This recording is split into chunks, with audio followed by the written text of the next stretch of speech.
اعوذ بالله من الشیطان الرجیم بسم الله الرحمن الرحیم. زما ټول شاګردان چې دي زه امید کوم چې هغوی انشاءالله صحتمند دي، خپله سټډي به کوي.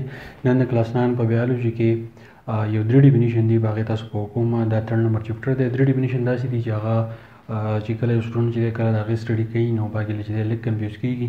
اول د هغه درې ټکي لیکم څه کې وته. اولنی دی extinct او دویمه دی endangered او 3 نمبر دی threatened. وس دا درې ټکي چې ما ولیکل نو دا ما ولیکل د سپیشیز دپاره، یعنی extinct species، بل endangered species او درېمې دی threatened species. په دې ځان لږ پوه کوئ، په دې کې لږ فرق دی چې دا څه دي. د دې نه مخکې ما ویډیو کړې وه، لیکچر مې تاسو در کړی و چې لیوینګ ارګانیزم چې دي هغه ختمېدو دي.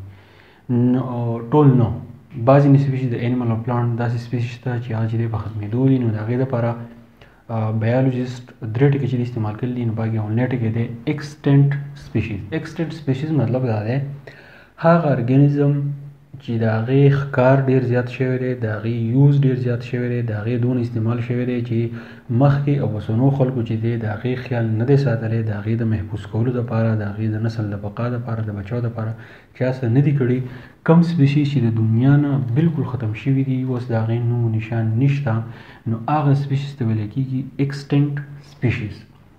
دویمه دی endangered species. endangered species هغه دي هغه لیوینګ ارګانیزم، هغه پلانټس او انیملز چې د هغې 7 8 یا 5 سپیشیز چې دي د هغې پاتې شوي، یا د هغې 5 د هغې په نسل کې یو څو دانې چې دی هغه پاتې شوي دي، او نور چې دی مکمل ختم شوي. او د داسې ارګانیزم دپاره د بچاو څه تدابیر نه، د بچاو څه ذریعه نه، او نه یې څوک سوچ کوي، نو هغه ارګانیزم ته ویلی کېږي endangered species. درېیمه دی threatened species. threatened species هغه سپیشیز دي، هغه سپیشیز چې د هغې یو یا دوه قسمه پاتې شوي او چې د هغې د بچاو دپاره څوک سوچ ونه کړي، او هغه په راروان یو میاشت کې 2 میاشت کې چې دی بلکل ختم شي، نو هغې ته ویلی کېږي threatened species. نو دا درې ټکي دي. یو بېرته خلاصه بیا کوم، ځان مې پوه کړئ. extinct species هغه سپیشیز دي چې هغه مکمل د دنیا نه ختم شوي دي، د هغې نوم نشان نشته. endangered species هغه دي هغه سپیشیز چې هغه په خطر کې دي، د هغې 8 قسمونه چې دی پاتې شوي، خو په راروان کال کې چې دی دا مکمل ختمیږي، نو هغې ته ویلی کېږي endangered species. بل threatened species. threatened species هغه سپیشیز ته ویلی کېږي چې هغه په یو میاشت کې چې دی ختمېدو والی، د هغې د بچ کولو چې دی څوک سوچ نه کوي، نو هغې ته ویلی کېږي threatened species. نو دا درې ټکي زه امید کوم کلاس 9 او کلاس 8 چې کوم سټوډنټان دي هغوی پوه شوي. که تاسو پوه شوي نو لایک یې کړئ، کمنټ یې ضرور وکړئ، دوستانو سره هم شیر کړئ او چینل ضرور سبسکرایب کړئ. تھینک یو، ډېره مننه.